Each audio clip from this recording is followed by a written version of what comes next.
Thank you. Could I ask our visitors in the gallery, who are most welcome to our proceedings, those who are leaving, if they could please do so quickly and quietly, because we're about to start our next item of business. Thank you very much in advance for your cooperation. Thank you.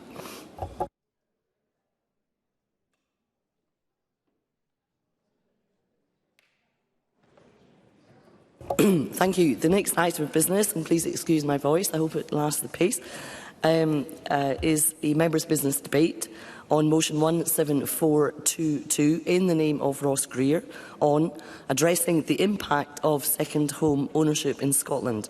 This debate will be concluded without any questions being put.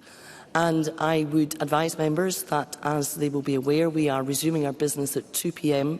today, and we must leave sufficient time for the staff to be able to clear the chamber.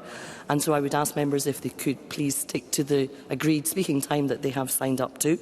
I would invite those members who do wish to speak in the debate to please press the request to speak button. And I call on Ross Greer to open the debate. Up to 7 minutes, please.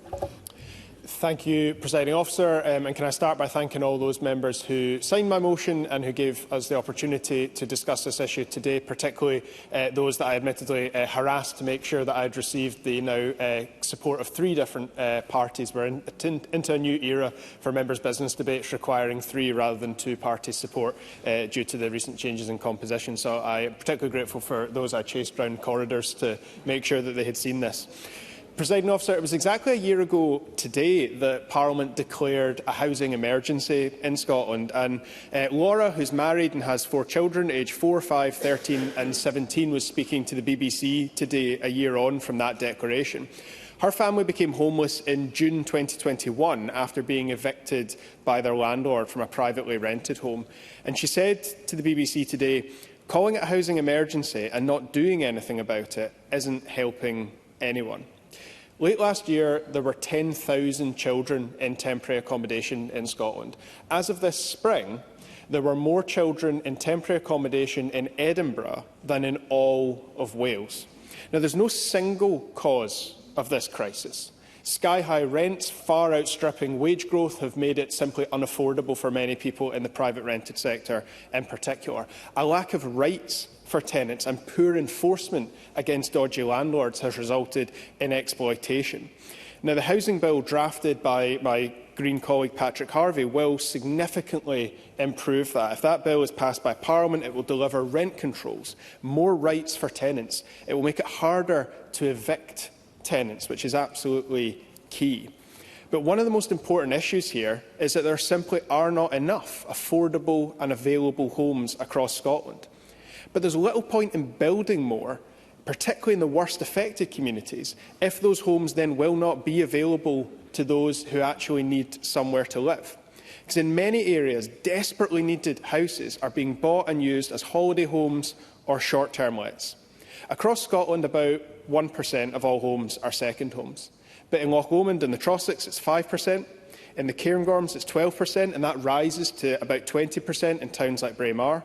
In Lochranza, on Arran, it's 40%, and in parts of Wester Ross, every second home is a holiday home or a holiday let. And that's not the only area of the country where it has now achieved a majority of the whole of the local housing sector. That cannot be right. This drives up prices and reduces availability. Yes. Craig Hoy. Greer for giving way. He identifies quite rightly the area where there is a density of second home ownership for holiday homes, but does he also accept that there are many people who, for purposes of employment, for example, such as MSPs, do require a second home and that they are being equally penalised by these additional taxes? Ross Greer. I'm grateful for that intervention. I do recognise that there are distinctions that should be made between the different types of second home use. I don't think that diminishes the impact that it has on local housing supply and the impact on people who are simply unavailable to find a first home, a home that they actually need to live in. But I will come later on to the fact that I think we do need a more targeted and a nuanced approach to the tax measures around this. But the impact right now for people in these communities, for young people in particular, they are forced very often to leave the communities that they have grown up in because there is no home for them to live in as an adult. This is having a devastating impact in urban and rural areas. We only need to walk a few feet from this Parliament to see the lockboxes and the impact that it's having in the centre of Edinburgh. But it's an existential crisis for rural and island communities.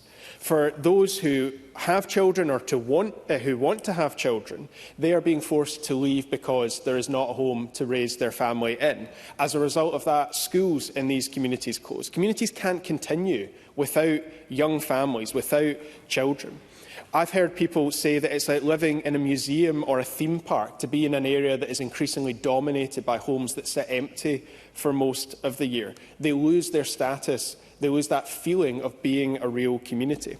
And there's a clear pattern to areas with above average second home ownership. Argyll and Bute is at the top of the table for Scotland. There are 3,000 second homes and about 1,700 licensed short-term let premises. In Highland, it's about 3,500 second homes and 6,500 short-term lets. In North Ayrshire, 1,500 second homes and 800 short-term lets. Now, Edinburgh is below average on second homes, as you would expect. In fact, many of the second home owners, their primary home is in a city like Edinburgh. But they're second only to Highland when it comes to short-term let licences that have been issued. Across Scotland, we're talking about 50,000 properties, about 22,000 second homes and 27,500 licensed short-term lets. That's missing those that are not yet licensed. And I brought this motion to hear if other parties and individual members agree that the balance across our housing sector is not right. And if they agree that the balance isn't right, what can we do about it? Now, progress has been made. The Greens delivered the power for councils to double council tax on second and holiday homes. We've also doubled the additional dwelling supplement from 4% to 8% when buying an additional property. As a result, there are 2,500 fewer second homes in Scotland than there were a year ago. And I welcome the Scottish Government's agreement to my amendment to the Housing Bill to lift that 200% cap and to let councils set whatever rate they think is appropriate for their local situation. Because I think the balance still isn't right and we do need to go further. Short-term let licensing is helping, more rigorous enforcement is required. The tax policy that we've set on holiday homes versus short-term lets, though, is somewhat contradictory. Holiday homes now pay, I think quite rightly, double council tax, and potentially more soon once this amendment's agreed. But short-term lets, if they're let out for at least 70 days a year, pay non-domestic rates rather than council tax and are much more likely to actually pay nothing. They go from getting from a double council tax bill to a 100% reduction on their non-domestic rates as a result of the small business bonus scheme. And that's despite the fact that in some communities it is short-term lets that are devastating the local housing market and depriving people of the opportunity to stay in the community that they have been raised in. And they're getting a tax break to do it. If there's any time in hand, Presiding Officer, otherwise I think there's very limited time. I do apologise. I think I'm supposed to come to a close in a moment, Presiding Officer, so I shall do that at this point. Parliament's already agreed that we are in a housing crisis across Scotland and dramatic action is required to address it. But there's no point in building homes which won't tackle the crisis because they are being bought and used as second homes or as short-term lets. This is existential for our rural communities. Tax is a powerful tool to tackle this, but it's not our only tool. So I look forward to hearing other proposals to escalate action this afternoon. There are 10,000 children across Scotland in temporary accommodation, but there are 50,000 second homes and short-term lets. That isn't right, but it's not inevitable either. It can be fixed. To fix it will require standing up to the wealthy. It will require saying and doing what powerful people do not like, what they will not want to hear. But we owe it to those who need a home of their own to take this action now. Thank you, Mr Greer. Could I please remind those who wish to speak in the debate to check that they have pressed the request to speak buttons. And now I call Emma Roddick to be followed by Megan Gallagher. Up to 4 minutes, please. Thank you, Presiding Officer, and I thank Ross Greer for bringing this debate to the Chamber. As he and others will know, it is an issue that not only has massive impact on many parts of my region, some of which get a shout-out in his motion, but it's also an issue that I take great personal interest in as somebody with experience of struggling to find that one secure home to live in and all the trauma and negative impacts that go along with that. So it's personally very difficult for me, as was pointed out, to live with the knowledge that I have a second home at this point. I don't own it, and it is necessary because I represent the Highlands and Islands in our national parliament, which for some reason is not situated in the Highlands and Islands. But as a formerly homeless person, having two places to live is very weird and unsettling. especially as I walk past Crisis when I come down here in the morning. But I often wish that other people felt half as uncomfortable buying up half of the houses along the Caledonian Canal. As Ross Greer says, there are different kinds of second home requirements, and I know that many of my constituents have a second home in order to do things like work in fragile communities and keep the school or the GP surgery or the dentist or other services running. And I do think there are ways of supporting that kind of living situation while also targeting the more harmful. I suspect most MSPs who represent areas of natural beauty, frequently receive representations from non-constituents who own property within the region, encouraging me to resist policy and legislation that makes it harder for them to maintain their extra homes. And there's a perception, I think, amongst many who do that, that their ownership is harmless and normal. And it may be becoming normal, but it's certainly not harmless. When properties lie empty, regardless of whether you hire a cleaner to look after it a few days a year, these are properties not housing anyone who lives, works, volunteers or otherwise contributes to the local area. In many rural and island areas, a few homes, a few families, a couple of children can make the difference between sustainability or otherwise of a whole community. I was struck over COVID by the realisation of many people who didn't really notice before how many homes around them didn't contain neighbours, and people who could just about manage before the lockdowns realised suddenly that there wasn't anyone down the road to help pick up shopping, parcels, medication. There was nobody living within the radius that they were allowed to walk around, so the properties around them were empty and they felt really alone. Second homes are voids in a community.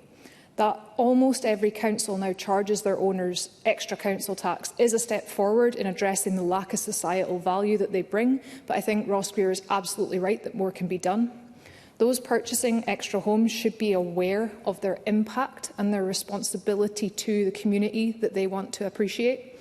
They should be prepared to pay up to allow local services to continue without the staff that might have lived in their holiday home, and for national and local government and other housing providers to build other houses that can be lived in. I believe if someone is not willing to pay extra towards all of these matters, then they have no business purchasing that second home. Ross Greer is right. Everyone should have a home before we start discussing the rights of those to own multiples. It's a house. We're talking about having a safe, secure place to live, an ability to enjoy life and be a productive member of society, a member of a community.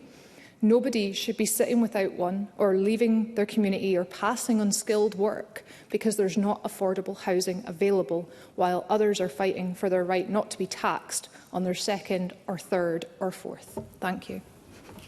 Thank you, Ms Roddick. I now call Megan Gallagher to be followed by Cara Morgan. Megan Gallagher, up to 4 minutes, please. Thank you, Presiding Officer, and I hope you're feeling better soon.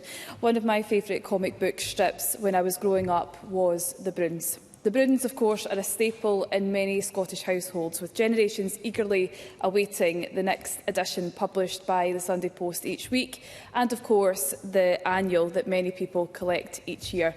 So why on earth am I talking about the Broons today? Well, the Broons for Glebe Street had their Button Ben, a rare wee beauty spot with a difference, and of course a second home, which is the topic of debate today. A Button Ben, for those who are unfamiliar with the term, is a traditional Scottish residential house featuring 2 rooms, but being the butt being the outer room or kitchen area and the ben being the inner room or living space.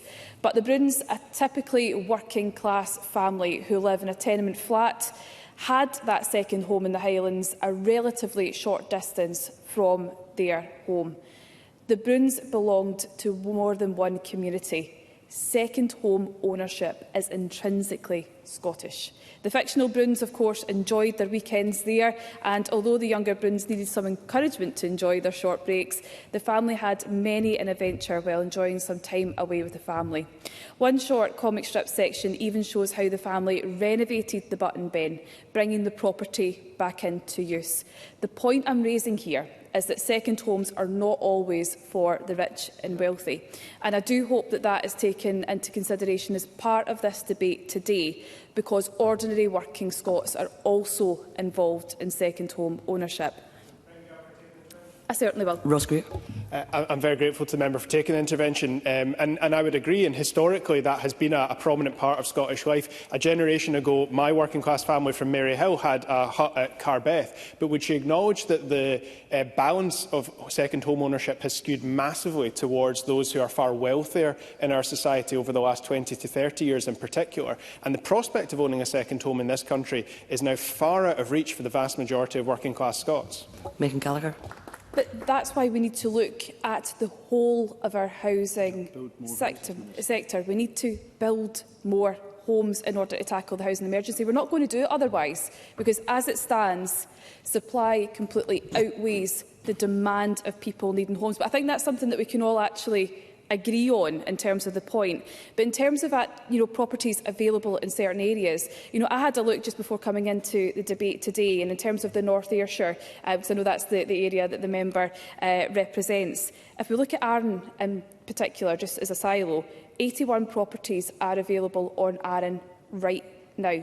And that's just looking at one selling company website. So there are homes available, but I think we need to look deeper into the reasons why people are not buying in those areas. And I think that is a really important point in terms of the debate that we're having today. I think we do need to look at the facts, because second homes equate to just 1% of total dwellings across Scotland. People tend to buy those properties in areas with a view to moving there permanently when they retire, thus contributing to not just one but two economies. And I do believe, with the discussions that we've had in terms of looking at exemptions and all the rest of it, for people who have second homes, it is in their interest to play active roles in supporting both communities, the primary home and of course the secondary home as well. Now, the best way to ensure that communities who do have particularly higher areas of second home ownership is to make sure that we do have enough supply of homes to meet demand, and that is the biggest point that I can make today. We also need to look at how we look at the housing sector in terms of ideology, because we need to make sure that we do have enough homes to tackle the housing emergency, but putting in policies that stifle investment, stifle development and stifle getting more homes available, affordable in the private rented sector or otherwise, means that we are not going to tackle the big problems that we face with housing today. So I'll leave my remarks there, Presiding Officer, in case I get a telling off about timing, but thank you very much. Thank you, Ms Gallagher. I call Cara Mochan to be followed by Mark Roscoe.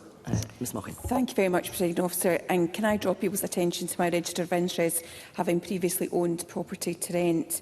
Can I thank Ross Greer for bringing this debate to the Chamber, and I really acknowledge the work he has done on this and his fierce commitment to ensuring we really address the housing needs of people in Scotland. And it was very appropriate that you raised that it's a year since we announced a housing emergency. Second homes are defined as homes which are furnished and lived in for at least 25 days in a 12-month period and not as someone's main residence. And my understanding, not being an expert in this area at all, as you know, I cover the health brief, my understanding is that as of September 24, there were 21,000 or just over second homes across Scotland, and these homes represent a housing market failure, in my view, for which their primary purpose is, as Emma Roddick at the back of the chamber today made good reference to, for living in. And this has taken away that opportunity in this modern day, as people have been talking about, for individuals, families and communities. And certainly within Scottish Labour, colleagues believe we do need to reverse this failure and bring the homes back into use. Can I say to Ross Greer that I think the motion fairly sets out the challenge of second home ownership, and certainly in the time I've been here in this Parliament, my sense from debates, research papers and constituents in particular from rural areas, these challenges are very real. Of course, when we read research, we hear that second home ownership is multifaceted, and of course it is, and that some people say there are benefits from spend connected to second home properties. Some argue it improves the local economy and keeps resources available to people living locally. But I do think it's fair to say that most compelling evidence to push Parliament to tackle some of the issues is that of local testimony. As we've heard, there are concerns that a high concentration of second homes cause increasing house prices, rent prices, encourages reducing housing supply for local people. And a lack of affordable housing doesn't only affect individuals, communities, it affects local businesses who are trying to attract workers and, very importantly, public sector workers. And I have some strong evidence for this, particularly in the borders within my South Scotland region, where I have met with trade unions who tell me that the staff are either not coming to work in the area or having to travel many or a long distance, sometimes up to an hour or more, to get to their work, and it's not sustainable. And of course, we will all know that the Health, Social Care and Sports Committee have heard some real evidence about this in committee, both in oral evidence but on a visit to the islands as well. And I would like to say that the health boards describe this as quite a crisis for service delivery. So it's a really important, it's a really important issue. I've heard also from my own constituents that empty second homes really cause a lot of frustration within the communities, particularly when local people are finding it difficult to rent or purchase a home within their own community. They see this every day, as has been mentioned, these people are wanting to live within their community, near to their network, near to the place that they grew up to bring up their own children. And so it's very personal stories that mean we have to take this issue very seriously and have a very robust approach to tackling this. I'm going to run out of time, but I want to reassure Mr Greer that the Scottish Labour Party really want to look at the issues that you have mentioned in the motion, and I know that you'll have talked with my colleague Mark Griffin about this before, and we do want to see tax reforms to ensure that we can turn this around in Scotland. Thank you, Presiding Officer. Thank you, Ms Moffat. And always through the Chair, I call Mark Roscoe to be followed by Craig Coy. Mr Roscoe. Thank you, and I'd like to join colleagues in thanking Ross Greer for bringing forward the debate, and certainly during his time in the finance brief, he's really shown that fierce determination that Carol Mochan has just described, to find ways to use tax as a tool to deliver a much fairer and more equal society. And I think he also understands acutely the housing pressures that we face in many areas of Scotland, but particularly within the Loch Lomond and the Trossachs National Park, which covers both of our parliamentary regions and is also the place where I now live. So this is a debate about housing. It's also a debate about poverty and inequality, and there is a need to use all the levers, from planning to licensing to taxation, to ensure the health of our communities. In hotspots across my region, we are seeing increasing numbers of family homes being bought up by people from out with communities to use as second homes or to rent out as a business. This is not the picture that Megan Gallagher points to from the 1950s. We are seeing an intensive ownership of second homes now, and increasing ownership of second homes. And of course, our communities welcome people coming to make their lives in permanent homes, helping to build a better future for all and to commit to communities. But we are seeing more of these second homes, and when that happens, it artificially inflates the housing market, pricing out locals and especially families taking their first steps into the housing market. Often adult children are having to stay in the family home to save up for deposits or move out of the community, away from friends and family, at a stage in their life where having support networks is incredibly important. And I see this with older people struggling to, trapped in housing which is unsuitable because there are few properties available to downsize to. Sometimes they end up in poorly serviced park homes with precarious tenancies. There are few options for people in many rural communities. And it's in these hotspots that we can most clearly see the impact of second home ownership, with shops closing due to a lack of regular custom, schools with dwindling numbers of young people leading to their eventual closure, and residents who no longer have any neighbours. In Highland Perthshire this week, the Council finally agreed to create Scotland's third short-term lets control zone, which I warmly welcome, and it is just one intervention to address one part of this problem. But there was, Presiding Officer, a remarkable response to the Council decision from the Chief Executive of the Association of Scottish Self-Caterers, who said, and I quote, "A short-term let delivers 3 times the economic output of a private home." 3 times the economic output of a private home, Presiding Officer. I think that comment speaks volumes for many people struggling right now, including in my community, to find a home in rural Scotland. And it raises serious questions. What is more important, a place to live or wealth generation? Who feels the benefit of that wealth? Does it stay in the community, or does it go to a remote owner or a letting agency? Who will work to clean and service these lets if there is a lack of permanent housing for local people? There is a balance to be struck between being a place to live and simply a place to visit. Holiday lets help make tourism happen. But alongside second homes, a proliferation can lead to a tipping point where communities become effectively hollowed out. And members have already pointed to lots of examples. I think Ross Greer talking about how so many people feel they're living in a museum and a theme park. I think Emma Roddick pointed to the impact in her communities as well. I would point to Ely and Earlsferry, which has the highest percentage of short-term lets in Fife. Nearly 1 in 5 houses are let out, and that figure does not even account for private second homes.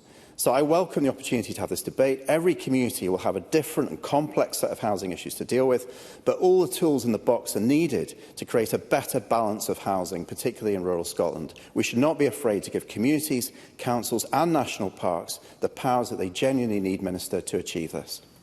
Thank you, Mr Ross. I call Craig Hoy to be followed by Maggie Chapman. Mr Hoy. Thank you, Deputy Presiding Officer.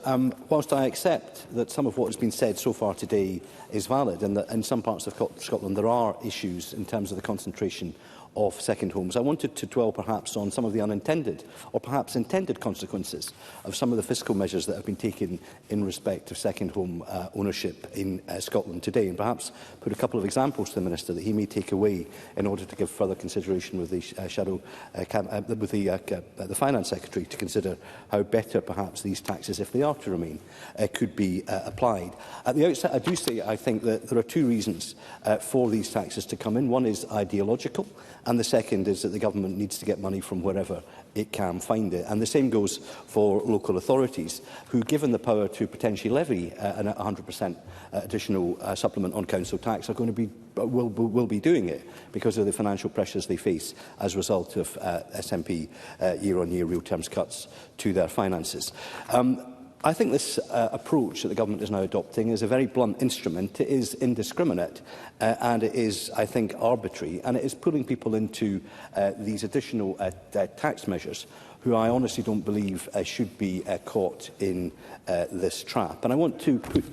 I'm afraid I've only got 4 minutes and I do have some ground to cover. And I do want to put to the Minister, and perhaps he can refer to some specific cases, one in his own constituency, the case of my constituent, Ruth Campanile, who works at the old clubhouse in Gullen. Now, Ruth lives on the premises. It's a pub owned by her brother. But East Lothian Council has now determined that the home that she will move to soon when she retires is a second home, and that will therefore accrue a double council tax. That's something that she cannot afford. Now, the legislation makes provision for councils still giving a 50% discount where the occupation of a home is job-related, a job-related dwelling. But East Lothian Council in this circumstance is not willing to apply that discount. Equally, Minister, there are reasons as to why people in his constituency of East Lothian and elsewhere will require a second home. I was recently speaking to a consultant who works in the NHS between 2 hospitals, and because of the fact that rents have gone up in so many parts of Scotland, he decided to buy a second home in order to be able to contribute to healthcare in 2 remote parts of Scotland. But the consequence of that was that buying a property accrued the additional dwellings supplement, which is now 8%, and which meant a considerable expenditure for him in order to be able to do his job in 2 places. And what is similar between the position faced by council tax payers and by those who are buying homes is that these tax measures are indiscriminate, they are blunt, and they are catching people in the tax system who are not actually the traditional second homeowner, i.e. a holiday homeowner. But there are also people who own holiday homes who are being pulled into this. I take another example of a resident in the Housing Minister's own constituency, a resident of Gullen, who has owned a second home there for a very many number of years. The owner inherited the property. He and his wife are not wealthy people, but they spend time in the south of England so that they can be with their grandchildren. But ultimately, their hope would be to move to Ballygullen. Now, if that property, Minister, came on the market, I very much doubt a first-time buyer in East Lothian would be buying it. The couple concerned are there pretty regularly, at least once a month. And the Minister will know that area very well. And if this couple did sell that property, it would not be to local East Lothian residents, I suspect. The chances are it would be to an American wealthy golfer who, rather than visiting once a month, may only visit once a year. I don't have time. Mr. Hoy is about to conclude. So I think ultimately the issue here is that for those who cannot afford to retain a second home, they're forced to sell up. They often sell to wealthy second homeowners who are prepared to cough up. So I would urge the Minister, if we are to maintain these taxes in Scotland today, to look again at them. They are indiscriminate. They are catching people who I believe should not be within those taxes. And I hope the Minister will think again when they reform both ADS and council tax. Thank you, Mr. Hoy, and I call Maggie Chapman. Thank you, Presiding Officer, and I thank Ross Greer for securing this debate. I'm grateful for the opportunity to speak this afternoon. I believe that every single person deserves a safe, secure and stable place to call home. Not a commodity, not an investment, not a holiday retreat, a home. We are facing a housing emergency in Scotland. This crisis is a result of decades of political choices, choices that have privileged private wealth over public good, property rights over the right to a home, and profit over people. Nowhere is that clearer than in the spread of second homes across Scotland, homes that stand empty for most of the year while local people are pushed out or priced out. Over 1.5 million people are living in overcrowded, dangerous, unstable or unaffordable housing. Over 16,000 households are in temporary accommodation, including more than 10,000 children, as we've heard. Behind each of those numbers is a human being, families split between relative sofas, children growing up without a permanent address, people being pushed to the edges of communities that should be theirs. These and other families worry constantly about where they will sleep tonight, next week, in the future. And yet, across our country, we see homes being bought not to house people, but to house profits, to sit empty for most of the year, to cater for short-term stays that hollow out communities. It cannot be right that in some places, more than half of all homes are second homes or holiday lets. This isn't just unsustainable, it is unjust. It's also clearly a systemic issue. From Aberdeenshire to Angus, from the Highlands to Dundee, homes are being taken out of the hands of people who need them and turned into playthings for the wealthy. And this has just been allowed to happen. The long shadow of right to buy still looms. Housing has been treated as a market, not a human right, fuelling inequality and driving up child poverty. And I would say in response to some of Craig Hoy's comments, the housing market is broken, and that's why a local family would not be able to buy that home in East Lothian, not because of anything else, but because of the broken housing market that his party has contributed to, and I'm not going to take an intervention. Now, entire towns and villages are becoming ghost towns in the off-season. Their schools, shops and services under threat because their communities are hollowed out. We must change course. The recent increase in the additional dwelling supplement and the ability for councils to raise council tax on second homes is welcome. It's making a difference. In 2024, 2,455 fewer second homes were bought than in the previous year. And the additional revenue, over £250 million, can be redirected to affordable housing. But that must just be the start. We need bolder, braver and more compassionate action. We must consider reforms like Norway's boplikt law, which requires that homes be lived in year-round. We need to rebalance ownership in favour of those who actually live and work in our communities. Presiding Officer, homes are not just bricks and mortar. They are the foundation of health, of dignity, of community and hope. We owe it to every family still waiting, every child still in temporary accommodation, every village watching its future slip away to act with urgency and compassion. Housing is a human right, not a commodity. It must never be a plaything for the rich, a bolt hole for the few while the many go without. Homes should be real homes, places of belonging, of community, of care. Not investments, not profit generators, and certainly not just weekend retreats for those who can afford multiple properties. Homes are for living in, not for hoarding, not for speculating, not for escaping to. Homes are for people. Thank you. Thank you, Ms Chapman. I now call on Minister Paul McLennan to respond to the debate. Up to 7 minutes, please. Presiding Officer, I'm grateful to the member for bringing this motion for debate. Our Housing to 2040 strategy sets out an aim for everyone to have a safe, high-quality home that is affordable and meets their needs in the place they want to be. Well, it's a bold vision. We need to recognise that fundamentally this is a basic principle. Today's debate shows a range of experiences both for and against second home ownership. It emphasises the gap in our society for those with wealth and with those without. Housing is both a social and economic good. It's critical to supporting health, well-being, life chances, job prospects, tackling child poverty and, of course, driving economic growth. Now, we do have a strong track record in building new affordable homes, but we need to do more. It's right to acknowledge that ownership patterns of existing housing are also an important factor amongst the challenges we face in achieving our aim. In recent decades, the potential to make money from residential housing has shifted and expanded, and those with disposable incomes have looked to opportunities with the growth of the short-term let sector and, of course, rising trends in housing markets. That is why we have said residential properties need to be prioritised as homes for living in and not for accumulating wealth. At the same time, we recognise second homes, if used for tourism, may bring benefits for local economies, as not all second homes may be suitable for all year-round living. We continue to work with local authorities to improve access to reliable data, and I think this is a really important point.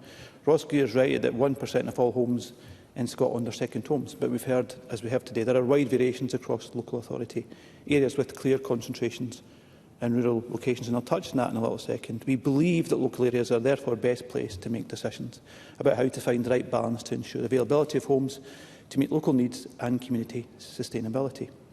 We have delivered against commitments in the Housing to 2040 strategy to help local authorities to do this by providing powers and tools to make the best use of the existing housing in their areas. Of course, changing ownership patterns will not happen overnight, and it requires a range of mechanisms. We have delivered this through taxation by giving local authorities the power to set council tax policies in second homes. It may charge up to 100% premium in all or part of the council area. It's very brief. Craig Hoy. Will the Minister undertake to look into this issue about second home ownership and council tax for employment purposes? Because I have a briefing from Spice that says, under Schedule 1 of the Council Tax Variation for Unoccupied Dwellings, Scotland Regulations 2013, councils can still apply a 50% discount where the property is occupied for employment purposes. And if that is the case, will he remind councils of their obligation to do so? Minister. Yeah, thank you. In that particular point, that is mandatory. That 50% is mandatory. In the case that you mentioned about Ms Campanile, I'm aware of that and engaging with the local authority on that point. But that is mandatory. If there are examples of that not being used, I'd ask Mr Hoy to get in touch with me around about that particular point. Part of, obviously, the second homes revenue raised from the council tax second homes must then be used for affordable housing. Now, continue to press local authorities to do that. As been mentioned before, we've also increased the amount of additional dwelling supplement. Yes, again, if it's very... Ross Greer. I'm grateful for the intervention, and I would just use this as an opportunity to reassure Craig Hoy that the Minister, the Cabinet Secretary and I are working on a further amendment to the Housing Bill that would, alongside lifting that cap on council tax, create statutory guidance for local authorities to address the kind of scenarios he's talking about, for example, where NHS locums clearly should not be charged double council tax for working in a fragile community. Minister. I thank Mr Greer for that and the work so far that he's been working with ourselves on that particular point. I mentioned about the increase of the amount of additional dwelling supplement that we pay when purchasing additional residential property over 40,000 from 6% to 8%. Of course, this will help first-time buyers and home movers compete with second home buyers and buy-to-let investors. On top of this, again, as it's been mentioned, it will raise an additional revenue to support Scotland's national priorities. The Scottish Fiscal Commission estimate that it will raise an additional £32 million in 25-26, taking the total estimated ADS revenues up to £258 million. Local authorities may also designate short-term let control areas, and we just heard Mark Ruskell in the work that Person Carnwason doing, and I welcome that in terms of that, to manage concentration of short-term lets through the planning system. And of course, that's the powers that they have. There's just a couple of key things I wanted to mention about some of the contributions. Ross Greer mentioned about obviously the empty homes. I think there's £2 million being invested this year into the Empty Homes Partnership to continue to reduce the number of empty homes. And we've seen investment from the government of £3.7 million. It's brought 11,000 empty homes back since 2010. I think Megan Gallagher talked around about the ability for new housing. And I think we're consulting at the moment, as you know, around about exemptions around about that particular point. Carol Mockin also mentioned around about key workers, and I think we've heard the work that Ross Greer, myself and the Cabinet Secretary are talking about. There's also the £25 million key worker fund. So again, we're encouraging local authorities to come forward on that particular point. Now, these measures, as been said, have seen a reduction in the number of second homes, together with investments in affordable housing and progress to deliver affordable homes. We are taking action on homelessness and temporary accommodation, as well as activity to drive down the number of empty homes, as I just previously mentioned. I'll conclude by emphasising we've just set out a programme for government commitment to remove the legislative consent on the level of council tax premium that can be applied to second and long-term empty homes. Many issues raised by Mr Greer and others during this debate relate to amendments being proposed by the House in Scotland Bill. The Government is working with Mr Greer on this and his amendment about council tax premiums ahead of stage 3 of the bill. I'm also willing to work across the Chamber to continue to consider ways to enable the housing market to operate fairly across Scotland so that provides housing options that are affordable and choices in all communities. Thanks, Presiding Officer. Thank you, Minister. That concludes the debate, and I suspend this meeting until 2 p.m. Thank you.